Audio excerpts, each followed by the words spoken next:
Welcome to another OU Insider Under the Visor Sooners podcast. My name is Brandon Drum. Parker Thune.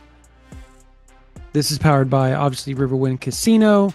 Lots has happened since we did the live, Parker, since the last podcast drop. This will be the third podcast within like a 7-day span because one, fall camp's rolling around, and that's kind of how we're going to do things from this point forward. Along with, we're going to have post-practice updates. If you're on our podcast platforms, obviously you're listening to us. If you're on YouTube, this is the time to make sure you're subscribe, because there's going to be a lot going on since fall camp's kicking off. We get Wednesday, Parker. We get the first batch of, and ironically enough, after practice one, we get post-practice BV. We get Arbuckle. Who else do we get? We get a couple of players and from both sides of the ball. And is that it? Do we get Bates? Let me check. I have the email in front of me. On Wednesday, we're going to get not only Venables, but Coach Arbuckle as well. Mm-hmm. We're going to get Dion Burks, Troy Everett, Jaden Ott, Jacob Sexton, Grayson Halton, Kobe McKenzie, Taylor Wine, and Dominic Williams. So four on either side of the football. That is awesome. Good stuff. We're going to have that. But we'll talk about all that. There was a coach's luncheon. We're going to discuss some of the stuff that stood out to us regarding that. And then obviously the executive order, whatever that's going to happen as far as saving college football or college sports, by Donald Trump. I don't know how to do it. I wish Shane Gillis was here for me to do the Donald Trump impersonation for us right now. And he could. I feel like you could do a pretty good Trump. It's all right. I'm not going to do it on the mic, but it's actually all right. But it's not great. You know what? It's actually pretty good, but being put on the spot is not fun doing it. And come on. You can't say it's pretty good and then not do it. I don't know, man. Like, I'm trying to think of something that he would say that I did it the other day for my family. I was just joking around, but I don't sound like Shane Gillis. When I talk about a good impersonation, though, like that dude he's nails. And okay, we're totally digressing here. Let's thank our sponsors and let's talk about this podcast because we're totally getting off the rails Probably a here. good call. Probably a good call. Thank you to Riverwind Casino, OKC's premier gaming destination for nearly 2 decades now. Almost 3,000 electronic games, table games, bars and dining options, plus the best live music in the metro. It's no surprise that Riverwind is always a good time. Thank you as well to Jani-King, a proud partner of OU Athletics and the greatest team to ever clean, delivering spotless results from stadiums to any size business across the country. Check them out at janiking.com. That's JANIKING.com to figure out which of those solutions is best for you or your business. All right. What do we talk about? What do we want to talk about first? Probably the luncheon, right? I think that would be probably the most pertinent thing to talk about. Obviously, Todd Bates, Jim Nagy, Ben Arbuckle. Who else was up there? Oh, and Night with Nagy. I forgot that we had Night with Nagy to talk about as well. So you had Nagy, BV, Arbuckle, Bates. Was that the only four that got up there and spoke? Am I remembering that correctly? Nagy was not at the coach's luncheon. But I'm talking about just total. Yes. Total, okay, so yes. Over the past few days. Yes. Nagy at his event, and then at the coach's luncheon, it was Bates, Arbuckle, Venables. Gotcha. Let's start with Nagy. I think that's probably the night with Nagy was probably a really good thing to start with. You had a breakdown of it, obviously. Know some people that were there. I heard people came away pretty impressed with what they heard. And the funny thing is like everything I told you about it and wrote about some of what he and I talked about at the SEC Media Days in Atlanta. But he broke it down pretty well for the public for the most part, what he and I talked about. There were other aspects that we talked about, but I think for me, probably the best thing that he says, and I think he hit the nail on the head there was when he talked about how Oklahoma over its entirety really hasn't hit when landing 5 stars. Like the 5 stars come, but they just don't hit. Not say that they don't, because obviously Gerald McCoy hit, Caleb Williams hit as a freshman, Spencer Rattler hit, right? And you got to say, like, as freshmen, Theo Weiss hit, Jaden Hazelwood hit as a freshman. Who else hit over the years? They ended up being I mean, really there's a good. case to be made. I wouldn't say he Jalen lived up to the Redmond, billing, yeah, but Spencer Rattler did some decent things before yeah. his I collegiate said journey took Rattler, him to yeah. a different destination. I mean, Jalen Redmond's a good example of another guy that was a 5 star, and maybe he didn't light the world on fire, but he did some good things. It's really, really hard outside of Adrian Peterson and, well, What Jared about McCoy. Bomar his freshman year? Well, outside of Adrian Peterson and Gerald McCoy, look back on the entire 21st century. If there's someone I'm forgetting, please remind me. But like those two are the guys that have lived up to the fullness of the 5 star billing at the collegiate level. Outside of that, you've gotten meaningful contributions from some 5 stars, but certainly not anything that would be considered production commensurate with their ranking out of high school. There's somebody we're forgetting, just probably recently. Oh, Joe Mixon. Joe, okay, yep, Joe Yeah, Mixon. yeah, Yep, he totally turned out all now. right. Yeah, yeah, he He was pretty turned out good. all right. Yep. Gosh dang, Tommy Harris. That's at the You very for, beginning of the yep. modern recruiting era. Was he? I'm sure he was a 5 star according to someone, Oh, but he was five rivals. He was the 5 star right because okay. rival was around. They started back in '98 or '99. So, um, here let's actually here's the top 10 highest signees of all time. Jeremy Calhoun was a Yeah, bust. bust and a half. Jackson, like, I'm not gonna give Jackson Arnold a bust moniker because I Incomplete just am grade. not incomplete grade, and I'm not gonna At blame. Oklahoma, Yeah. No, he bust. wasn't a bust. You gonna call it a bust? You have no choice. I mean, he was He there for he had no O line or wide receivers though. Like, and I'm not okay, okay, defending. like you're right. You're right.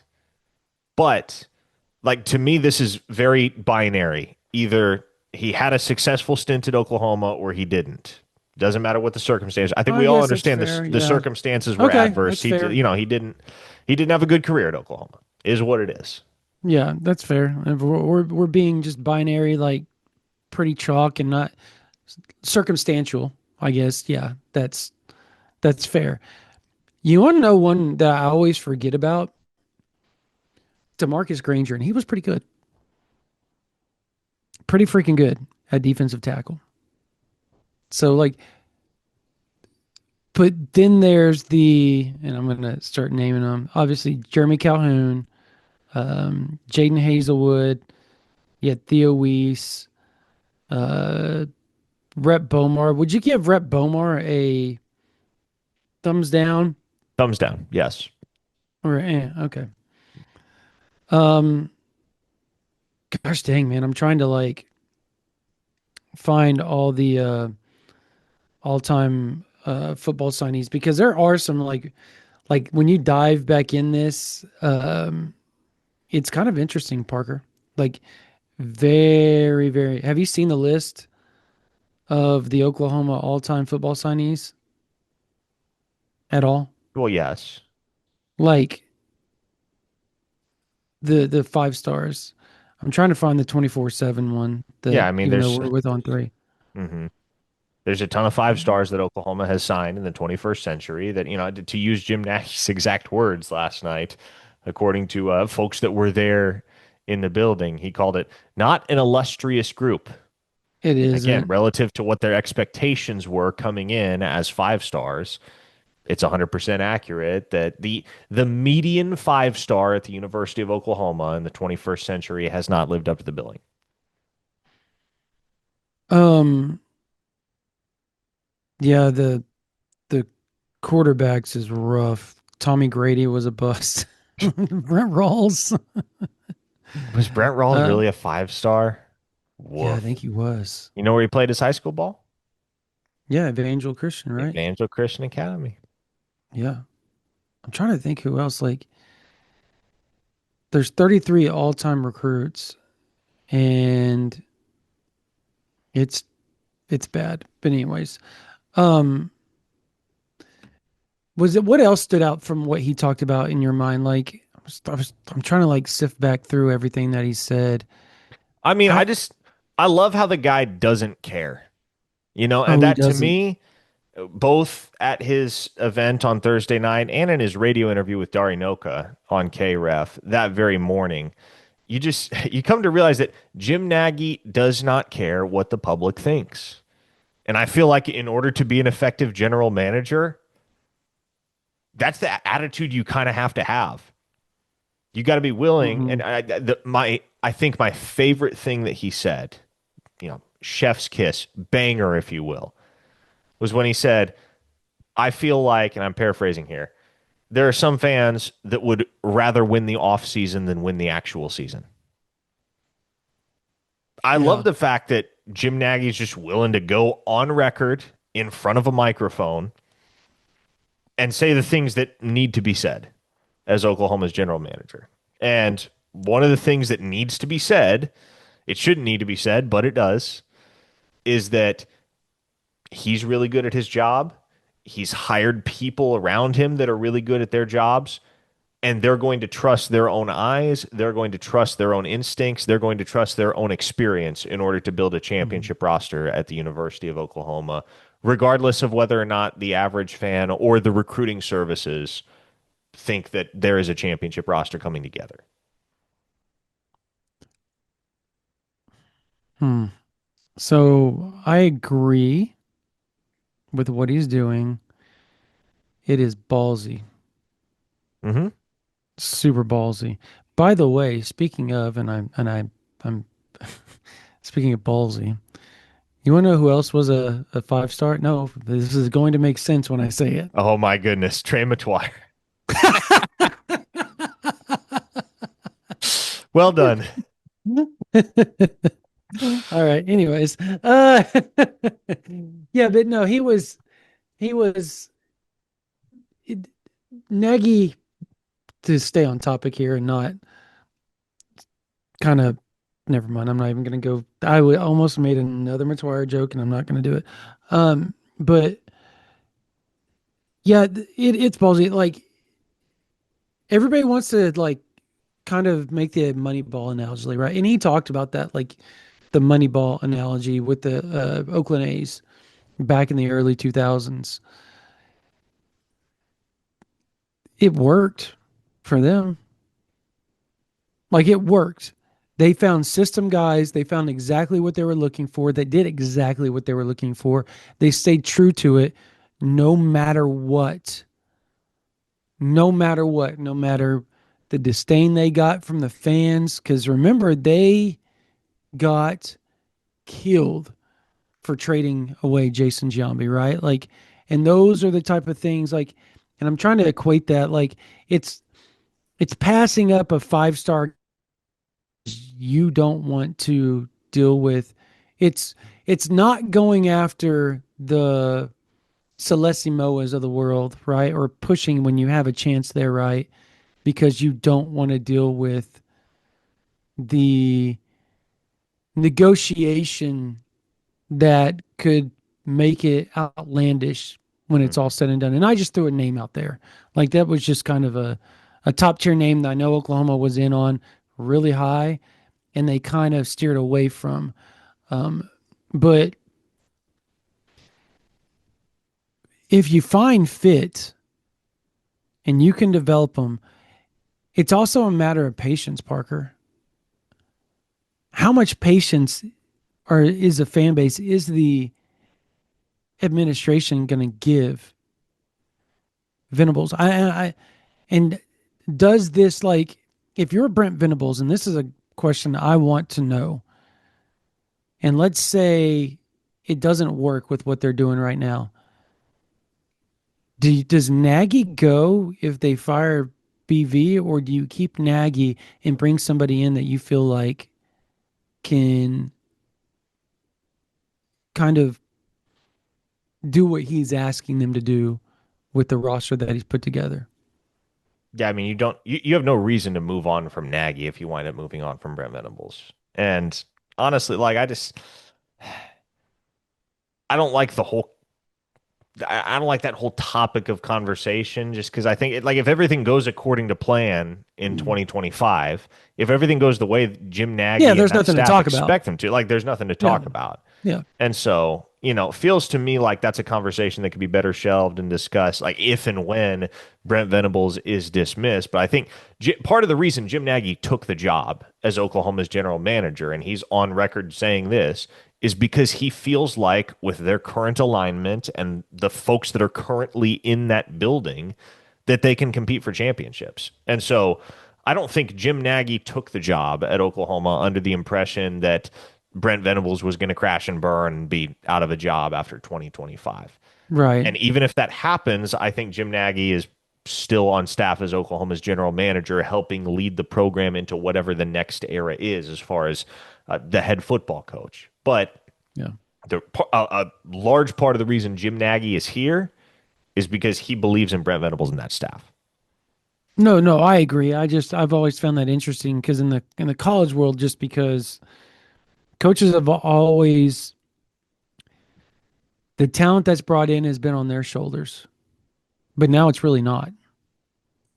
You see what I'm saying? Like it's just a different dynamic. So that's where I was getting at with that. As far as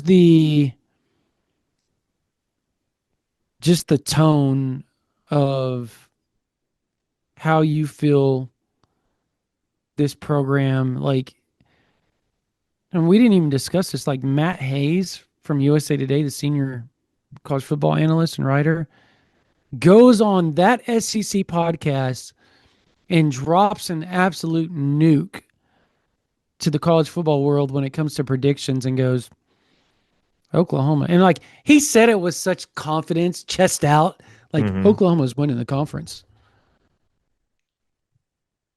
Josh Pate's been on record saying that he feels pretty good about where this team. He was on KREF with Dari Noka just yesterday talking about he feels fairly confident that Oklahoma, if they turn out to be exactly what they like, he said he thinks they're going to be undefeated going into Texas. So that's two national guys. And then you've obviously got JD Pickell, who has said very similar things, like probably going to be undefeated going into Texas. Do you feel this is warranted? Like, we're just 3 months ago, everybody was talking, man, I don't know. Oh, I don't know. The closer you get to football season now, everybody's going, Oklahoma's kind of the hot pick. With that schedule, too, by the way. Would I pick Oklahoma to win the SEC? No. Matt Hayes is a bolder man than I. But here's what's interesting to me as we get closer and closer to the season, and obviously fall camp has to play out. This team has to stay healthy, and that feels like so much more of a key, so much more of a talking point than it was a year ago, mostly because of everything that happened throughout 2024. But it's interesting to me that all of the national pundits that historically speaking have talked a lot about Oklahoma in the offseason, but then have gotten closer to the year and seemingly diminished their expectations a little bit. All of those folks are still singing the same tune here in late July, heading into August, about the Sooners. I mean, our buddy JD Pickell of the Hard Count on 3, he picked Oklahoma to go 6-6 last year. He was right. Probably not for the reasons that many imagined, but he was right. Probably not for the reasons that he imagined. But again, he got that one right. He just picked Oklahoma to go 9-3. And I think if you polled the average media member at SEC Media Days and you just kind of got the pulse of what everybody across the conference thinks of this team and what they're going to be, that 8-9 win range is right where everybody seems to sit. You'll get a few that are talking 7 wins. You'll get a few that are talking 10. Matt Hayes, obviously, among that contingent. If you're projecting Oklahoma to win the conference, I would have to assume you're picking them to win 11 games, as a matter of fact. But almost every single SEC media member at SEC Media Days and every single media member elsewhere that has expressed an opinion about Oklahoma football in the year of our Lord 2025 is right around that 8-9 win threshold. Yeah. It's going to be interesting because they're a lot bolder than me. I don't want to say that like concretely, but I'm excited for when we do our predictions because I think it's going to be really fun. Um, on that note, there's a reason why everybody's high on Oklahoma. One of those main reasons is John Mateer. The other one is the Sooners' defensive front being one of the best in the country, if not the best. And you could argue that it is the best in the country. And I say that because David Stone was a hot topic of conversation at the coach's luncheon with Todd Bates. He talked about him almost leaving. He talked about him staying and what a relief that was to him. And he also talked about the jump in maturity. We've been talking about on OU Insider. See, this is the stuff. This is what we're talking about. If you're on OU Insider, you would have already known all this. I'm just plugging it. You would have already known because we've been talking about it for like the last 2 months that there has been a light bulb that switched with David Stone, and he has turned into an absolute animal in the weight room, in skills and drills. He's a leader on and off the field. Like everything just switched. And I'll give you something, Parker, that I'm standing at the camp, and I talked about this probably about a month ago. And this is where I realized that it was true. And he's talking to Brent Venables, and I'm just standing within earshot. And he goes, Coach, we had to redo like 3 workouts today because the young guys weren't doing right. And Coach BV turns and looks at him and goes, so what did you do about it? He goes, I got onto them. I showed them how to do it, and we got through it, and we didn't have to do it again. He said, I had to step up and tell them, like, this is how it has to be done. Stop making the mistakes that I made, all that. And when I heard that from David Stone, I was like, uh-oh. Uh-oh. Things are about to happen this year. Because that's who he was in high school, right? Like, you and I both know him. He was super mature, super, like, just driven and nose down, put in that work, and that's all he did. That guy's back. And with his upside, that's scary. And Todd Bates talked about that. He also talked about Dom Williams, Parker. So outside of those two, if I give you a scenario and I say Dom Williams has 5 sacks, 35 tackles, 10 tackles for loss, and David Stone has 6 sacks, 30 tackles, 8 tackles for loss, which one is the more shocking stat line? David Stone. Really? Yeah. I think it's David Stone. Just because we haven't seen it from him at the collegiate level yet. Oh, that's fair. That's fair. Dominic Williams is a really good football player. Yeah, he is. And I don't think any interior defensive lineman, save maybe for Grayson Halton, is going to rack up 5 sacks this fall. Nor do I think Dominic I know. Williams I'm is just gonna throwing. It was just a rack up 35 tackles. But he's a guy. I would say between him, Jackson, Halton, and Stone, there is an argument to be made that interior defensive line is the strongest position group on Oklahoma's roster. So between Jaden Jackson, Grayson Halton, David Stone, who are we missing? Dominic Williams. Dominic Williams. Yeah, those 4. No, that's fair. I agree. I would agree. To say nothing of, a guy like Marcus Strong who could work his way into the rotation. We'll see what Trent Wilson looks like as a true freshman. Nigel Smith slid inside. Mm-hmm. He's going to be a factor a lot of weight. Tackle too. So, yeah, especially, and that's maybe the big wild card to me. Nigel Smith has hardly been talked about at all this offseason. Like, what if Nigel Smith is ready to give you something as a redshirt freshman? Yikes, that's scary. And then they also got the Utah State transfer. I don't want to mispronounce the name. Ricky Lolohea. There you go. Thank you, Parker. Ricky Lilohea. So that, and I don't expect him to do much. I just think he's kind of a placeholder and a depth piece. But yeah, they're deep, super deep. Would probably safety and running back would be the other two that you would feel. Sans quarterback, because I think quarterback is just super deep and super talented, right? With Mateer and Hawkins and the other guys I got in there. But um, would you say running back and safety are the other positions that you would say like just super deep? Running back is super deep.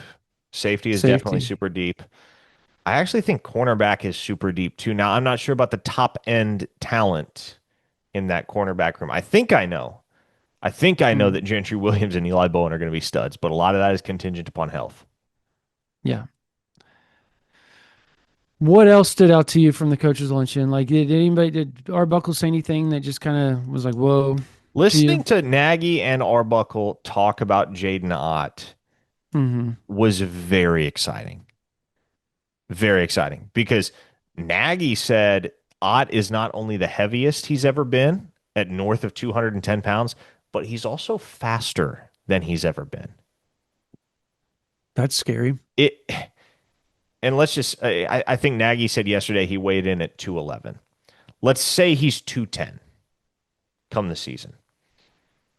210 pounds of Jaden Ott is Hmm. a scary proposition for the rest of the SEC, especially if it is true that he has more speed and more burst than he did during his time at Cal, in which he earned all Pac 12 distinction in 2023 after going for over 1,300 rushing yards. Like, if this is the best version of Jaden Ott, how substantially could that elevate everything that Oklahoma is offensively? Like, what if the offense runs not through John Mateer, but through Jaden Ott? Much the way that the offense didn't really run through Dylan Gabriel in 2022 or ran through Eric Gray. Yeah. That's probably the last time, probably the only time in the last decade that it feels like Oklahoma's offense has gone through a running back. What if Jaden Ott's that guy in 2025? I'm trying to, you have my mind like in the last day. So that would be 2020, 2015. That'd be 2015.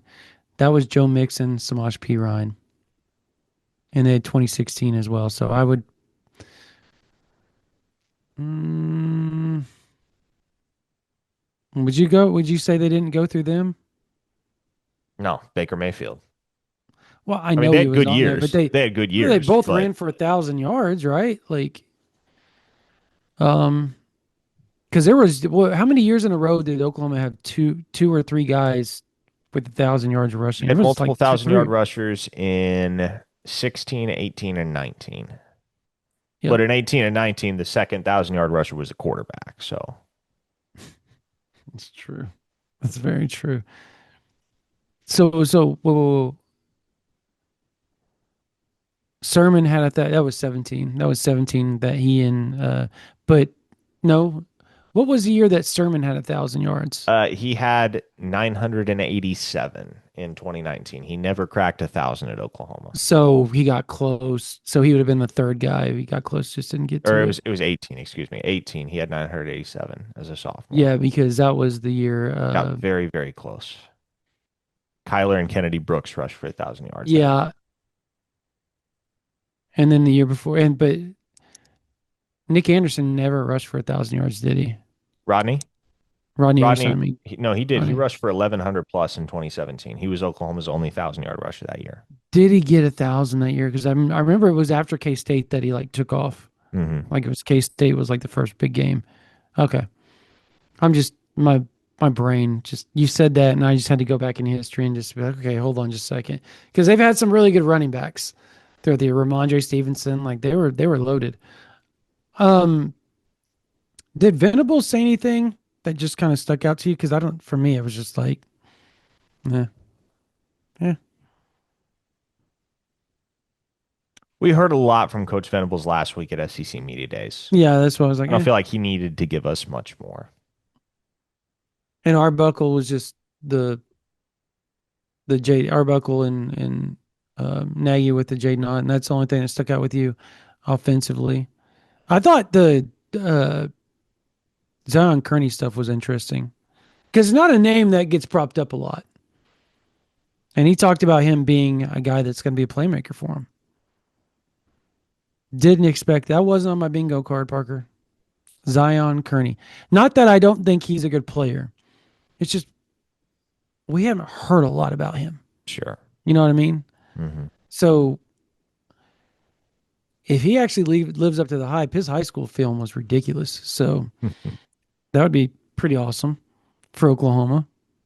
And kind of a feather in the cap for Emmett Jones for sticking with that and getting him to stick around too. Mm-hmm. So we're gonna make this is gonna be a quick podcast, just so y'all know. The Saving College Sports executive order, whatever the hell that means, to me, Parker, is that obviously executive orders really can't do anything because it has to be congressional and it obviously has to be signed through a congressional order and a lot of judicial stuff has to make it certifiable, right? As far as a bill and a law that's put into place. This, and maybe I'm wrong, to me was a move to kind of light a fire under just several congressmen, senators, whatever, that have been working on such plans and to get it kind of kickstart saying, hey, look, you've got to get this done. Like, I think this was more to get the, do you think this was more of a move to get the CBA talk? Because I know he doesn't want it to where they're employees, but there's a lot of push behind the scenes for people that ironically don't want them employees, but at the same time they want a CBA. However, they can make that work. I don't know how you can have one without the other, but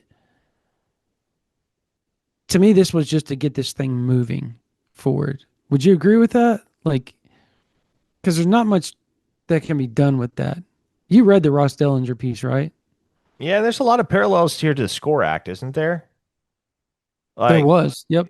the order, and I'm reading here from the NPR piece on Trump's executive order. The Oh, order people are directs going the to throw nation's stones at largest you for athletic NPR. departments to maintain certain numbers of scholarships for women's and Olympic sports, which was a big tenet of the Yep. SCORE Act, right? And it seeks to rein in the lucrative name, image, and likeness deals that have dramatically transformed athlete compensation in recent years. Once again, big time tenet of the SCORE Act. So, Yeah. with the knowledge that the SCORE Act was, or I should say, has bipartisan support amongst Congress. Look, I don't know what all of this is going to lead to, but I think it's becoming evident what the government would like to happen, which is they would like to see women's and Olympic sports preserved, Mm-hmm. and they would like to see NIL regulated, which I think everybody agrees we need to have NIL regulated, but they seem to want to go a step further than the regulation of the salary cap, for instance. Yeah. The whole quote unquote fair market value thing seems to be something that the powers that be in the government would specifically love to enforce with all of this. That's such a broad statement. And that's the problem you're running into right now because fair market value is whatever somebody's paying you in a Exactly. capitalist society. Exactly. So, like, you need to have stipulations on it. There has to be rules and regulations. And you get the people, and I had it in my mentions and it drove me nuts. Well, you just don't want athletes to be making money. Yes, I do. I just think this thing needs relegated and needs put in place. Something needs to fix it. Someone needs to fix it, or a group of someone's needs to fix this thing. Because if they don't, in about 10 years, people are going to stop caring because they're going to get tired of all the movement. What makes the NFL, and people want to talk about this all the time, well, the NFL, Major League Baseball, NBA, players move around all the time. They don't move around after 1 year of getting to a team for the most part. Of course, you have trades. Of course, you have players that sign 1 year deals and move on. But that is a rarity, Parker. Most players want a multi-year contract. They want to be in a place for 2, 3, 4 years at the minimum. And guess what? 2, 3, 4 years is what most people do and play when they're in college. So that would allow the fans to get to know the players once again, and not an ever-changing roster of who is this playing for us this year. That's the part that has to change. The second you get rid of all that and do multi-year contracts, and Jim Nagy said, that's another thing we didn't talk about. Jim Nagy said, for the most part, they only did 1 year contracts with all the Oklahoma players. There are guys with multi-year contracts, but I think it was like 85% of them were 1 year contracts. Yeah, he said there are very few multi-year contracts right now, and part of the reason is because they're waiting for additional structure and stability to take effect at the absolute highest levels and to get some guidance on where college sports is headed before they commit to multi-year deals with student athletes, which I think is prudent, right? Like smart. Yep. Short term, there are some fans that are going to look at what Texas Tech is doing with Felix Ojo, for instance. I mean, that's probably the highest profile multi-year deal right now, or at least of late. And they're going to think, well, why would you risk falling behind Texas? Well, Texas Tech and schools like that, they're running the risk of getting out a little too far over their skis with all of this. And so it's very Oklahoma, the way that they're going all about all of this. They're willing to be patient. They're not going to rush to judgment on anything. They're not going to rush to make hasty decisions as to how they're going to manage their salary cap, manage their budget, manage their payroll. But I think it's the wise choice. I think it's the wisest way to go about this. Yeah.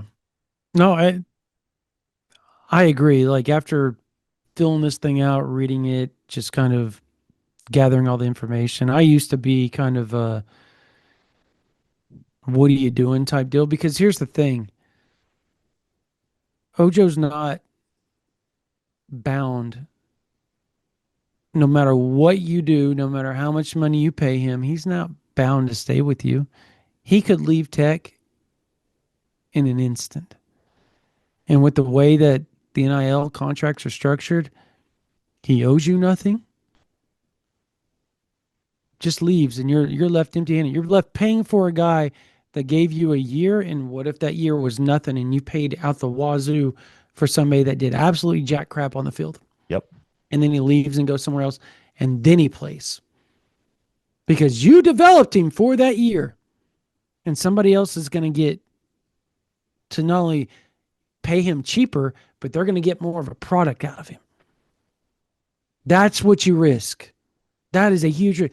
And I know there's a lot of fans, Parker, that think, well, that sometimes it's a risk worth taking. Of course it is, and Oklahoma takes those risks. When they feel it's worth taking, they take those risks. They will with Jake Krell. They will with other players of that ilk. Bo Bentley, those like all the big names that you see, the Davion Grosses of the world, like those are the guys they're going to take a big swing at.